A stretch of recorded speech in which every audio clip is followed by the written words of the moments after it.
नमस्कार मंडळी, तुमका तर माहितीच असा सध्या कोकणात धामधुमा गणपतीची. तर आम्ही सुद्धा गणपती बघ चललो. तो वाटेत त्या झाड पडलेला होता, त्याच्यासून उडी मारून गेलो. तो पुढे लागलो हो मस्तपैकी व्हाळातनं मजा करत पुढे निघालो आणि पोचलो गणपती शाळेत.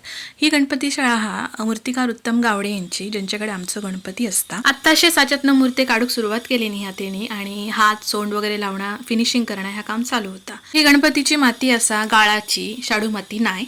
तर ह्या मातीपासून कोकणातले गणपती जास्त ते म्हणतात. अशा प्रकारे हे बघा, साच्यातनं वेगवेगळे भाग गणपतीच्या हातांचे, चेहऱ्याचे काढून ठेवलेले होते आणि अशा प्रकारे हा फिनिशिंग चालला आणि सोंड आणि सगळं जोडणं ह्या काम चालू असं. कोकणातल्या लोकांच्या जिव्हाळ्याचं किंवा सगळ्यांच्याच जिव्हाळ्याचा विषय म्हणजे गणपती बाप्पा, आणि तो घडताना बघणं ना तिथनं उठानसाच वाटणार नाही.